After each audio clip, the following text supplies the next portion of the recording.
Going to be doing a speed test on the 2026 Aniioki A8 GT. So we're gonna see how fast we can go. Now that could change depending on how much wind is facing us, how many bumps are in the road. It can slow your speed down, twists and turns, corners and whatnot. And those things can affect the overall speed. So the bike may or may not get to its full potential. I have ridden this same bike and gotten 51 miles an hour and got 52 that actually flashed on the display of the Aniioki, including my GPS on my cell phone. I will tell you this, is that due to the fact that this is a 6,000 watt peak bike with 3,000 watts in the front and 3,000 watts in the rear with 250 amp controllers, trust me, this bike can in fact do more than what it is listed by Aniioki. Why they didn't unlock it all the way, I'm not sure, because you got the same bike, literally the same bike on the 2026 Aniioki A9. So you have the same bike. And that bike is rated at doing about 60 plus miles an hour. This one, the A8, is rated at doing, 50 plus miles an hour. So we're going to take off here, and we're going to see exactly how we can get this bike going. Gonna scoot up a little bit more. And this is a good place to test it out. We'll go down this particular road. We'll turn left, and we'll have a multiple chances to test out the speed. I do know that when the bike is at its freshest, that means the battery is fully charged. It operates a lot better. You're going to get a higher speed as the battery starts to decline. Over the day, you're not going to get as much speed. But for the most part, the bike does hold a lot of power in the battery, a lot of store, because of the size of the battery. So one of the things that I have found out is that when riding this particular bike is that I do get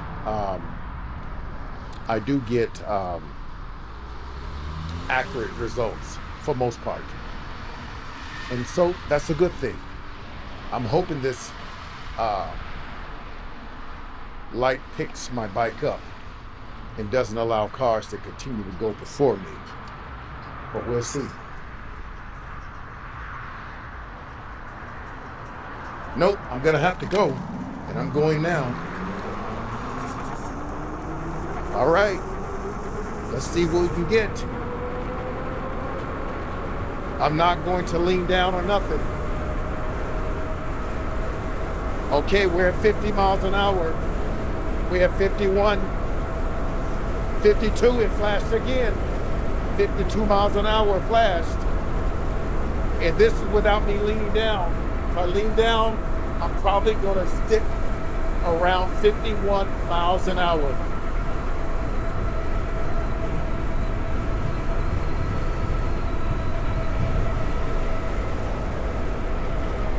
Okay, so we did get 51 miles an hour. We did flash 52 again. It's exciting to see that 52 flash. It's really exciting. And it flashed not only on my bike's display, but my cell phone GPS display as well. Next time I'll make sure I wear my Insta360 Ace Pro 2. Because that way you'll get a view of the actual cell phone display. But it works. So let's take a ride towards the back here. And We got sunset in about 30 minutes at best. I like taking the back roads out here.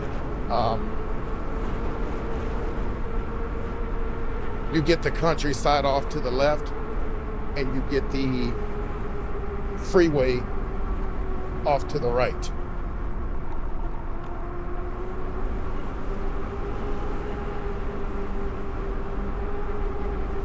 Now,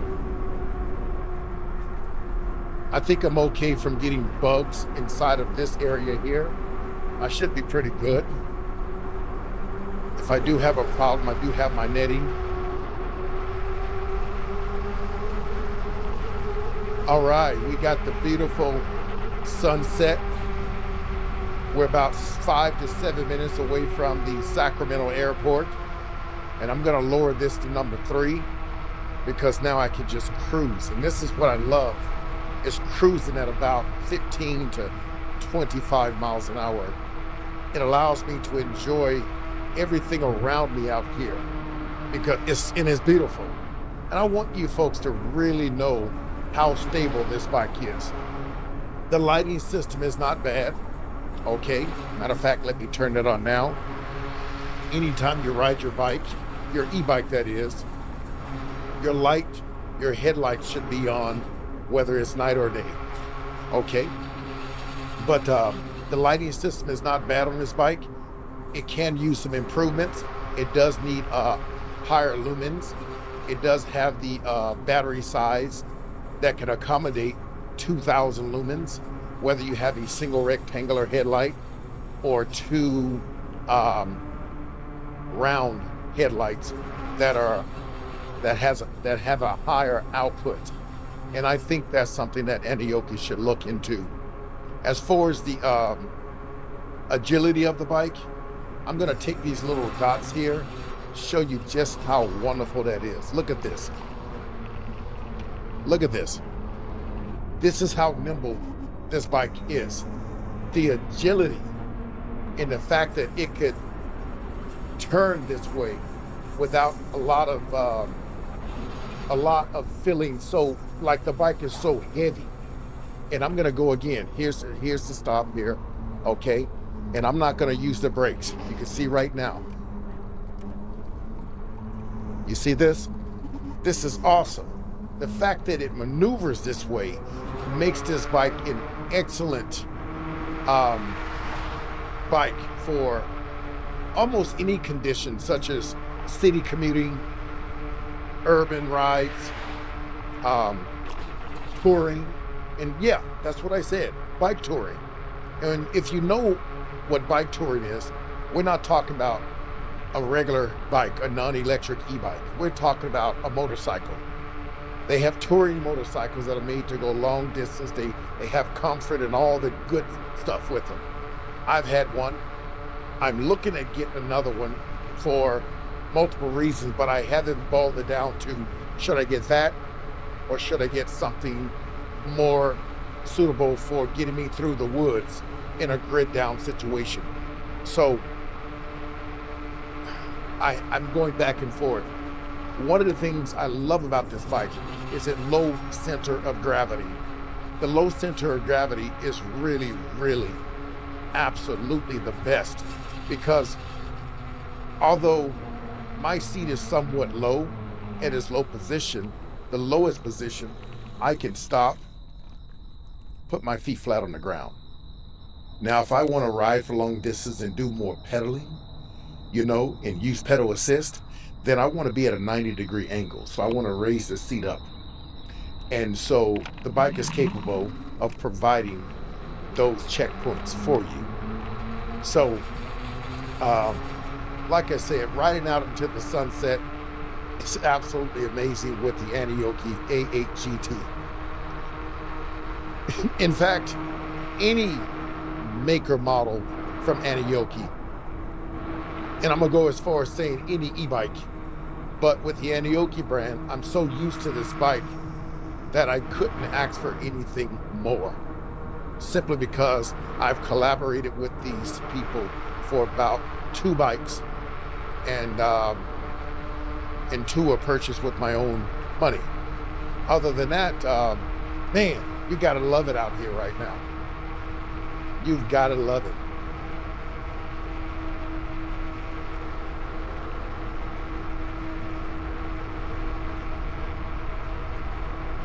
That sun really starts to set really fast between 8 and 8:30. And so you've got to get out here before the darkness hit so you can enjoy it. Right now I'm cruising at about 24 miles an hour. Both readings on the display and the GPS are accurate at 24 miles an hour. I've ridden about just at 4 miles. And yeah, so we're gonna make a left up here, and we're gonna hold off really quick until this vehicle passes by. And we have a vehicle, 2 vehicles coming towards us, and we're gonna make sure they make their proper turns. It look like they're going right the area in which I'm going. And so I will go that route. Alrighty, let's go. Let's go.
Now, you will notice that I couldn't get past 49 miles an hour.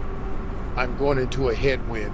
And typically on that road, I like to just mellow out and go about 25 miles an hour just to enjoy myself and enjoy the scenery. This is an area that I love a lot. I spend a lot of time in the back woody area over here, and of course over to the right, but I'm waiting for them to cut all of the grass out there, the land. Be easy to navigate with the bike or on foot. But nevertheless, it is absolutely wonderful out here right now. Looks like a lot of vehicles up here. Maybe the neighbor is having some sort of get together.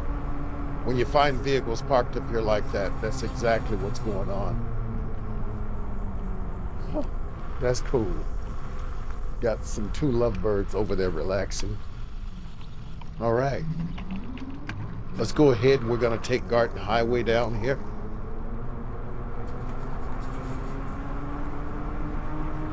We're gonna cruise unless a vehicle show up behind us. On this road, it's 45 miles an hour. They've got signs out. Sometimes the neighbors put signs out. And because it's called Garden Highway, you tend to get a lot of individuals who do 60 and 65 down here.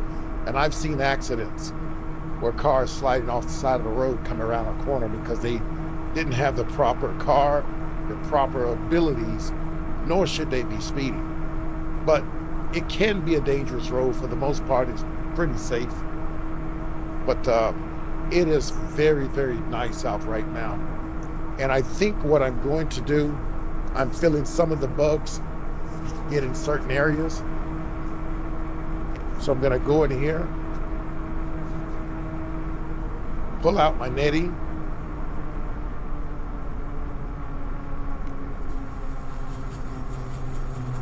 let's give some more gas here so I can control the bike with my thighs. All right, give it a little bit more gas that I can get this netting on. I don't suggest anyone do what I'm doing. It's best to pull over and adjust whatever you need to adjust. Make sure you got proper experience. All right, here we go.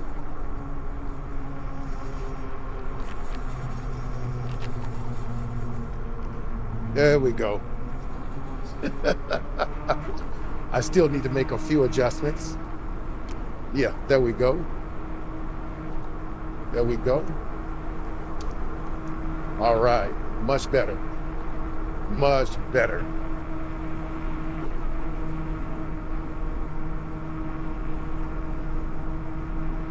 You know, it is nighttime. I almost want to go down towards the gravel area, but I passed it now. Maybe in another video I can go down towards all of the wildlife, the preserved area for wildlife. Ooh, there's a stinky old smell. A skunk died nearby. But I would definitely, yeah. You see how I haven't had many cars come behind me. At this time of evening, you normally don't, especially on weekend. Weekdays, I can't promise you that. But Sundays, it's literally almost ghosty on this highway. And I love it because I can get on here and take from my house and travel all the way back down towards all throughout Sacramento. I could take this road completely to North Highlands, from North Highlands to Folsom, from Folsom, it keep going. So this road it changes and stop being Garden Highway, but it turns into other roads. And I can keep going, and I can clear about 3 to about 5 cities doing so. And of course, I'll go through probably Sacramento, Rancho. Depending on which way I go, it may be Sacramento, Roseville, then Folsom, or Placer County, or Folsom, then El Dorado Hills. Yeah, you can go through many, many cities.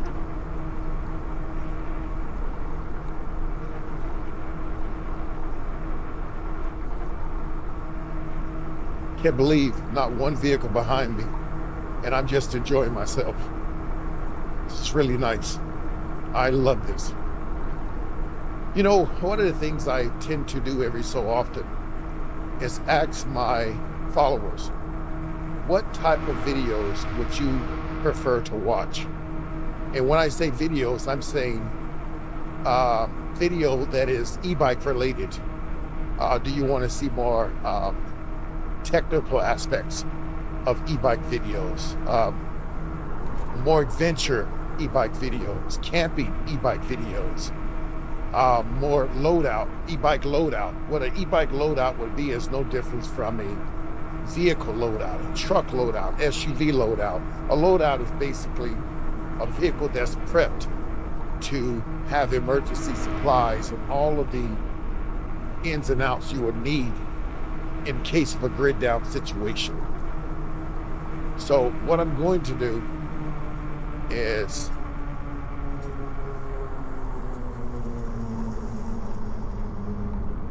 yeah, we should be fine. We should be fine.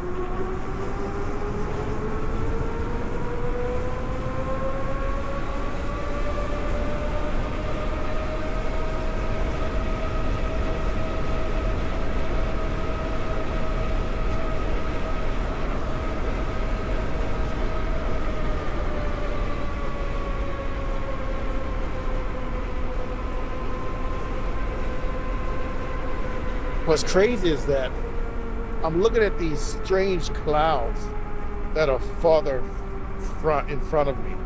Maybe I'll turn the camera around and let you folks see that. But they're nowhere else in the 360 around me except for at about 11 o'clock.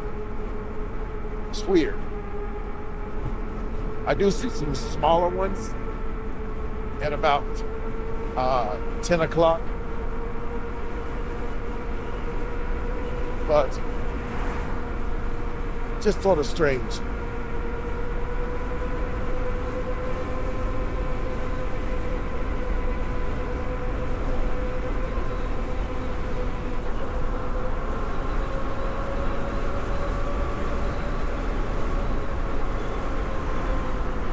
I'll tell you something right now. When it comes to purchasing an e-bike, if you're someone who doesn't have a vehicle to travel in, an e-bike is a great addition or a great asset to have in a grid down situation, emergency scenario, preparedness. And I'll tell you something, tell you why. Because number one,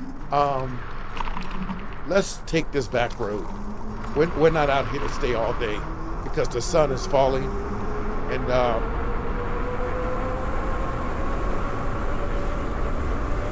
I can head back home anyways.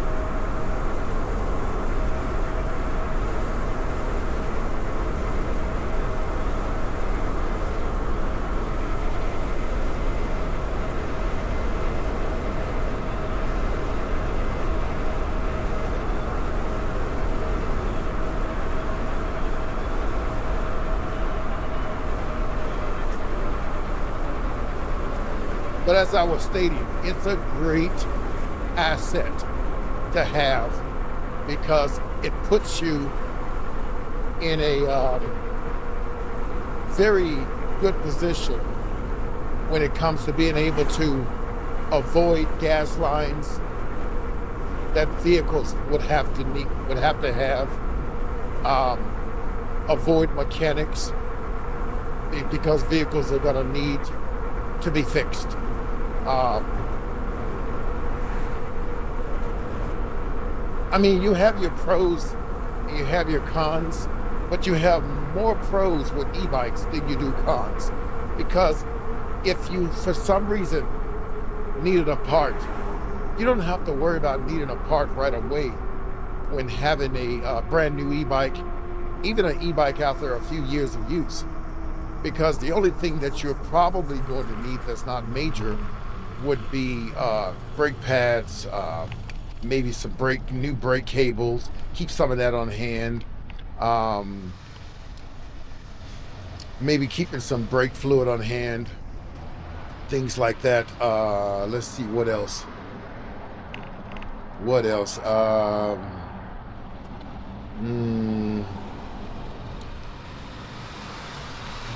I mean, new tubes for your tires, some new tires also. I would say those things are must-have when it comes to making sure you got additional parts. They're the basics. So other than that, I think that you're in good hands with an e-bike.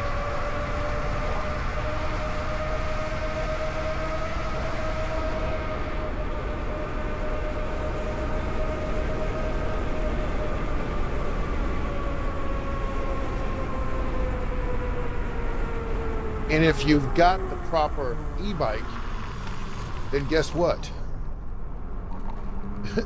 That's less that you have to worry about. Okay? Now, if it comes down to the battery and the controller and things like that, your display, your motors on your e-bike, then depending on if it's a major catastrophe in the world and there's a really huge emergency situation, then I would suggest you purchase those in additional parts as well. And it should be good to go. If you don't ride your bike a lot, then you're good to go. If you do ride your bike a lot, then you want to make sure that you're very careful when it comes to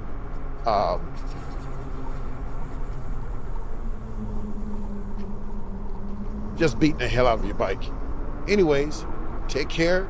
I hope you enjoyed the speed test and a little talk. I'll talk to you folks soon. Shalom.